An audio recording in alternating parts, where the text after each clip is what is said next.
এই ধরা ধামে নরক দর্শন করতে হবে নাকি? এর কোনো প্রতিকার নেই। প্রতিকার কে করবে সর্বরী? শ্বেত কপুত উত্তর থেকে দক্ষিণে উড়ে যাচ্ছে। শ্রীবাস দাদা, সুলতান নিশ্চিন্ত নন, তিনি নবদ্বীপের জন্য চিন্তিত। জগাই মাথায় যেভাবে দিনের পর দিন অত্যাচার চালিয়ে যাচ্ছে, থাক না ওসব কথা। থাকবে কেন? কেন থাকবে কেন? থাকবে কেন শুনি? জগাই মাথায় যতদিন এই নবদ্বীপের নগর কোটাল থাকবে, ততদিন কিছুতেই এই নবদ্বীপে শান্তি আসতে পারে না, অসম্ভব। জানি শ্রীবাস দাদা, জানি। ওরা অল্প বয়সী মেয়েদের ভয় দেখিয়ে অথবা লোভ দেখিয়ে ওদের জীবন অন্ধকার করে দিচ্ছে। তুমি তো তরুণদের নেতা, তুমি প্রতিবাদ করছো না কেন? শ্রীবাস ঠাকুর নিমাই বয়সে নবীন, তারপর শিক্ষক। ওর কাজ মূলত ছাত্রদের সর্ববিদ্যায় পারদর্শী করে তোলা। না মামা, শিক্ষকতাও এখন ব্যবসা হয়ে উঠছে। এই দেখো না, আমি শ্রীহট্টে যাচ্ছি কিসের জন্য? না ধন উপার্জন করতে। এই কাঞ্চন মোহ যেদিন আমি কাটিয়ে উঠতে পারবো, সেদিন নেতৃত্ব দেব, নিশ্চয়ই নেতৃত্ব দেব। আর এমন নেতৃত্ব দেব যে জাগতিক সুখ না পেলেও কৃষ্ণ প্রেমে মাতোয়ারা হয়ে উঠবে সব নারী পুরুষ। সে ক্ষমতা তোর আছে, তা আমি জানি বাবা। কৃষ্ণযাত্রার দিন রুক্মিণী সেজে এমন গান গাইলি যে সকলের চোখে জল আর আটকায় না।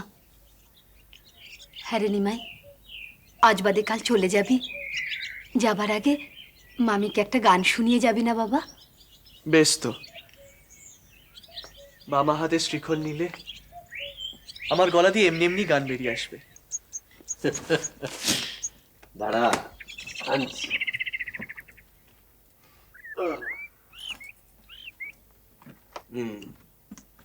ধর দেখি।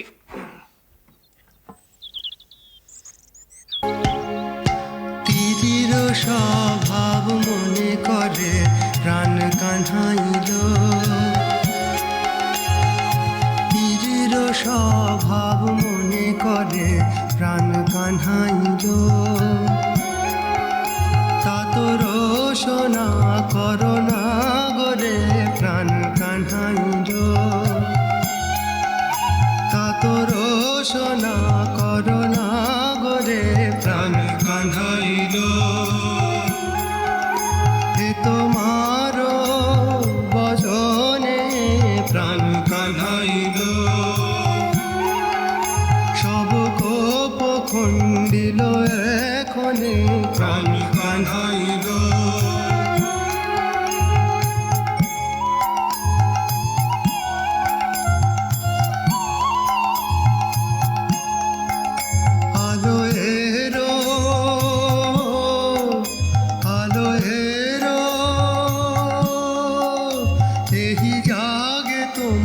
চরণে প্রাণ কান্হাইল,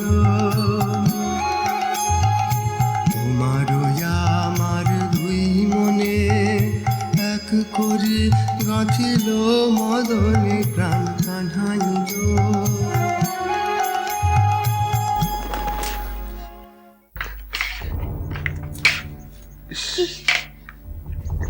কাদের পায়রা গো?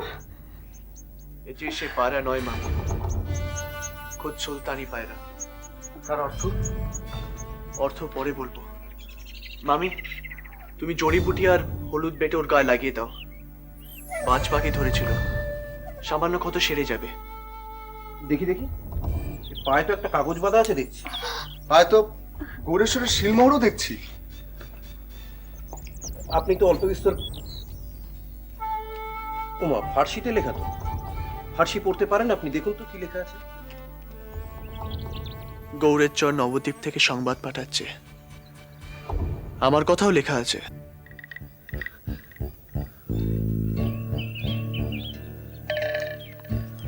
খুদাবান, আপনার নির্দেশ মতো নবদ্বীপের অনেক তথ্য গোপনে সংগ্রহ করেছি। নিমাই পণ্ডিতের সঙ্গে দেখা হয়েছে। খুব সহজবোধ্য মানুষ নয় সে। তার কথা সাক্ষাতে সবিস্তরে বলবো। এখানে এখানে ধর্মের লড়াই ক্রমশ বাড়ছে, তার সঙ্গে বাড়ছে জগন্নাথ রায় ও মাধব রায়ের অত্যাচার। শীঘ্রই ফিরব। খুদা হাফেজ। মন্দার, নিমাই, নিমাই তুমি কি অন্তর্যামী নিমাই? কেন? তুমি কি করে জানলে পায়রা সংবাদ নিয়ে যাচ্ছে? এই বার্তাবাহক পায়রাটি কিছুক্ষণ আগেই গৌড় থেকে নবদ্বীপে উড়ে এসেছে, আবার এক্ষুনি গৌড়ে ফিরে যাচ্ছে। ক্লান্ত না থাকলে বাজ পাখি ওকে ধরতে পারতো না। তার মানে সুলতানের গুপ্তচর এখনো নবদ্বীপে আছে। কিন্তু নিমাই, পত্রে যে তোমার কথা লেখা আছে তা তুমি কি করে জানলে?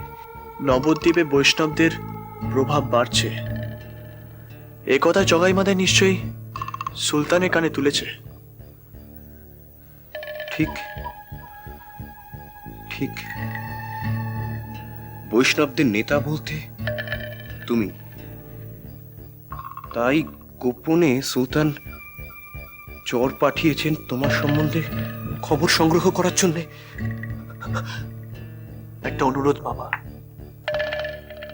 এ কথা তুমি কাউকে বলো না। মার কানে এ কথা গেলে তিনি বড় দুশ্চিন্তা করবেন। তুমি নিশ্চিন্তে থাকো নিমাই, আমরা এসব কথা কাউকে জানাবো না। কিন্তু আমি একটা অন্য কথা ভাবছিলাম। এই পত্র না পেয়ে সুলতান যদি আবার নবদ্বীপে গুপ্তচর পাঠান, তিনি কি আমাদের একটু শান্তিতে থাকতে দেবেন না? ভয় পেও না মামা, এতে চিন্তার কোনো কারণ নেই। গৌরেশ্বরের সঙ্গে আমার মুখোমুখি কোনোদিনই দেখা হবে না,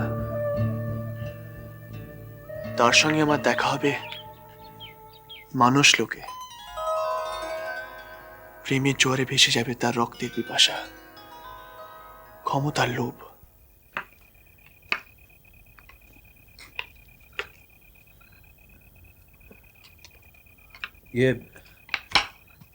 অদ্বৈত আচার্য কি আছেন?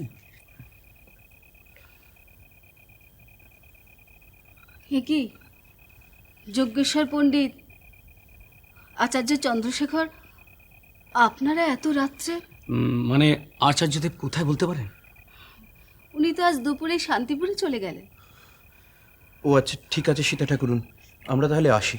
সে কি, আপনারা একটু বসবেন না? একটু জল মিষ্টি অন্তত মুখে দিয়ে যান। না না ঠাকুর, মানে ওই আচার্যদেবের সঙ্গে আমাদের কয়েকটি জরুরি কথা ছিল। ঠাকুর, আপনাদের দেখে মনে হচ্ছে কিছু অঘটন ঘটে গেছে। কি হয়েছে? বললে তো আপনিও দুশ্চিন্তা শুরু করবেন, কিন্তু যখন বুঝতে পেরেছেন তখন বলেই ফেলি। ঠাকুর, গোপাল মিশ্র কন্যাকে জগাই মাথায় লোকেরা তুলে নিয়ে গেছে। গোপাল মিশ্রের মেয়ে গোপাল? আপনিও চেনেন নাকি তাকে? হ্যাঁ চিনি, ঘাটে দেখেছি, ছেলেবেলায় তাকে কোলেও নিয়েছি। এখন কি হবে? এত রাত্রে ওকে খবর পাঠাবো কি করে? সেকাল সকালে পাঠালেও চলবে। ঠাকুরুন, আপনি এক্ষুনি অতটা ভেঙে পড়বেন না, আগে সবটা শুনুন। জগাই মাথাইয়ের লোক গোপাকে নিয়ে গিয়ে তুলেছে ওদেরই একটা বাড়িতে। সবটা তো বলতে পারবো না, তবে যেটুকু বলতে পারি, গোপার এক্ষুনি কোনো ক্ষতি ওরা করবে না, হাতে এখনো কিছুটা সময় আছে। তবে ওরা খুবই পাষণ্ড, আর লোকবল ওদের প্রচুর। বিরোধের কোনো গন্ধ পেলেই আক্রমণ করার জন্য ওরা মুখিয়ে রয়েছে। তাই বলতে এসেছিলাম, কথাটা নিমাইয়ের কানে যত দেরিতে ওঠে ততই মঙ্গল। কেন বলছেন এই কথা? নিমাই তো ছেড়ে কথা বলবে না, সোজা গিয়ে ঝাঁপিয়ে পড়বে ওদের ওপর।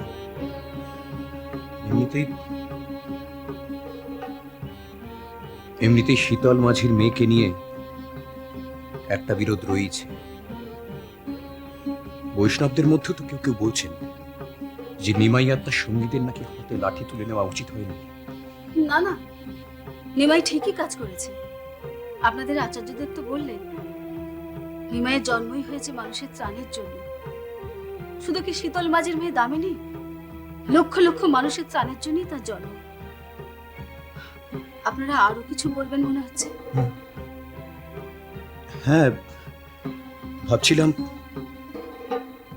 একটা গোপন চিঠি দিয়ে গৌরেশ্বরকে সমস্ত কিছু জানাবো, কিন্তু অদ্বৈত আচার্যের সঙ্গে একবার পরামর্শ না করে।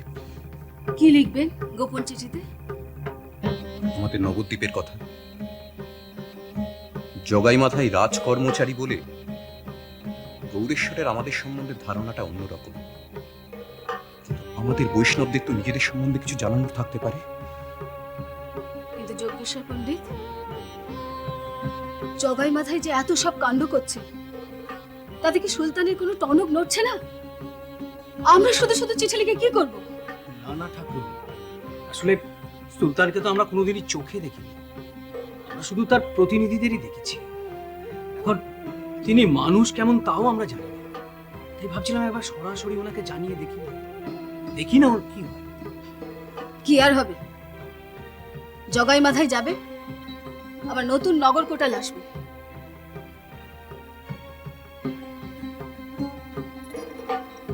কিন্তু মানুষের মন কি বদলাবে? মানুষের মন থেকে কি হিংসা দূর হয়ে যাবে? তা বলে তো হাত পা গুটিয়ে বসে থাকা যায় না সীতা ঠাকুর। গোপা মেয়েটার কথা ভাবতেই ভয়ে কাশি উড়ে উঠছে। আপনি জানেন গোপাল মিশ্র ছেলেদের নিয়ে সপরিবারে কোথায় যেন চলে গেছে। কিরকম পাপ আপনি ভাবুন, ভয়ে মুখ বুজে পালালো। ওর তো কোনো দোষ নেই, নিরীহ ব্রাহ্মণ মানুষ, তাই গ্রামের এক প্রান্তে বাস করত। প্রতিবেশীদের সঙ্গেও ঘনিষ্ঠতাও ছিল। বিপদের দিনে যে বন্ধুর প্রয়োজন হয় তা উনি কোনোদিনও ভাবেনও নি। অদৃষ্ট, কি করবেন? আপাতত গোপাকে জগাই মাথাইয়ের লোকেদের হাত থেকে মুক্ত করার চেষ্টা করব। জগাই মাধাইয়ের চোখ এড়িয়ে গোপাকে উদ্ধার অসম্ভব। আমরা পারবো না ঠিকই, সুলতান তো পারবেন। আমরা চিঠিতে গোপার কথা লিখব। আমার তো মনে হয় বড় দেরি হয়ে যাবে। নিমাইকে না জানিয়ে কাজটা কি আমরা ঠিক করছি? যে ছেলে সারা নবদ্বীপ দাপিয়ে বেড়ায়, সে সংবাদটা পাবে না? আজ না হয় কাল সে পাবে। তখন তাকে ঠেকাতে পারবেন? সেটাই তো ভয়। এমনিতে দামিনীর ঘটনাটার পর থেকে নিমাইকে প্রতিরোধ করার জন্য ওরা আরো বেশি সাবধানী হয়েছে। সবসময় মুখিয়ে রয়েছে কখন বৈষ্ণবরা একবার প্রতিবাদ করে। একটা সুযোগ পেলেই ওদের পাইকের তল রক্তগঙ্গা বইয়ে দেবে। কিচ্ছু হবে না। নিমাইয়ের অঙ্গ কেউ স্পর্শ করতে পারবে না। সেই ছোটবেলা থেকে তোকে আমি চিনি। মানুষ তো দূরের কথা, প্রকৃতিও তার কাছে হার মানবে। না, আপনি বুঝেন না, তবুও আমাদের একটা চিন্তা হয়। আস্তে, মনে হচ্ছে অন্ধকারের মধ্যে দিয়ে কে যেন হেঁটে আসছে। নিমাই, এ কি তোমরা এখানে? নিমাই, আমরা ওই আচার্যদেবের খবর নিতে এসেছিলাম। তুই এখনো বাড়ি যাসনি নিমাই? যাব, সীতামার হাতে দুটো মন্ডা খেয়েই যাব। পাগল ছেলে, এখনো তোর ছেলে মানুষই গেল না। দাঁড়া, আমি আসছি।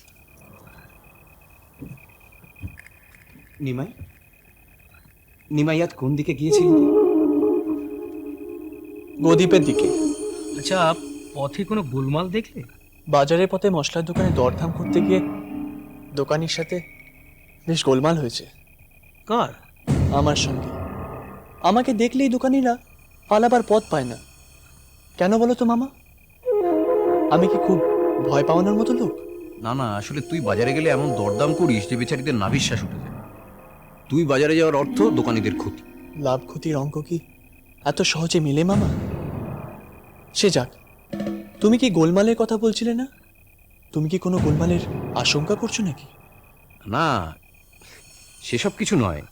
আসলে গৌরেশ্বরের চর ঘুরে বেড়াচ্ছে নবদ্বীপে, তাই একটু। গৌরেশ্বরের চর নবদ্বীপে? না মানে নিমাই সেই আশঙ্কাই করছিল। আসলে এসব কথা নিয়ে আর কথা না বলাই ভালো। কে কোথা দিয়ে শুনে কি অর্থ করে বসে। এই নে নিমাই,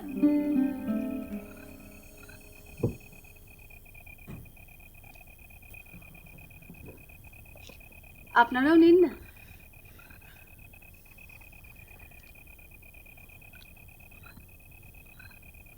তাহলে কি স্থির হলো?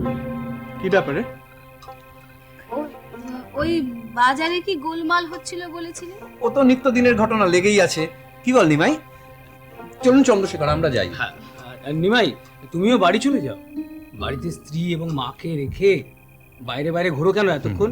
কি পাও এতে? জ্ঞান পাই, প্রতি মুহূর্তে নতুন নতুন জিনিস দেখতে পাই, প্রতি মুহূর্তে আমার নতুন করে চেতনা বাড়ে। থাক, আর এই ভর সন্ধ্যেবেলা ভারী ভারী কথা বলতে হবে না তো। তাহলে সীতা ঠাকুরুন, আমরা বরং আসি আজ। আর নিমাই, তুমি কিন্তু অনেকদিন আমাদের বাড়িতে আসো না। আমার মাসি বলছিলেন যে নিমাই বিয়ের পর তার জয়া মাসিকে ভুলেই গেছে। না না মেশো, মাসিকে বলো আসলে আমার এমন কয়েকটা কাজ পড়ে গেল, আমি যাব। আমরা আসি ঠাকুরুন, প্রণাম।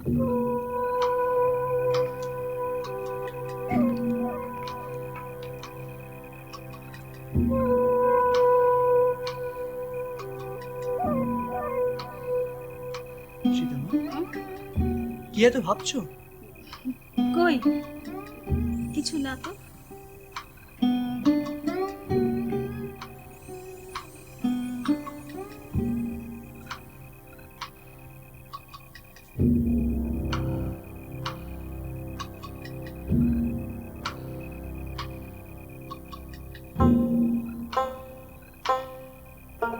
নিমাই, তুই আবার কি ভাবতে শুরু করলি? কিছু না সীতামা, আজ আমি বাড়ি যাই। আজ আর গপ্প করে গানকে শান্তি পাবো না। আসি সীতামা।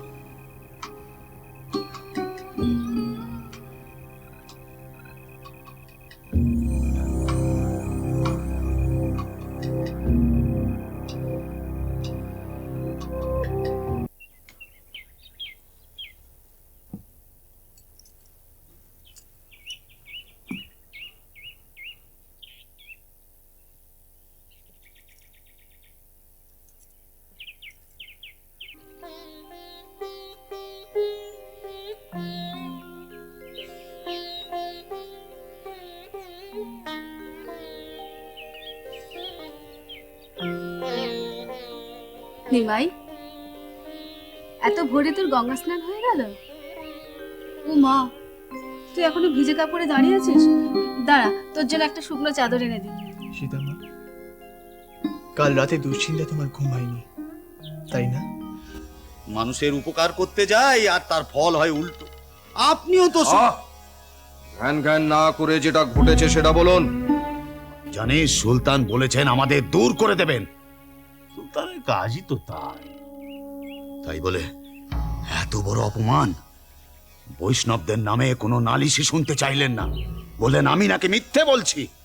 এমন একটা ভাব দেখালেন যেন মনে হলো সব দোষ আমাদের।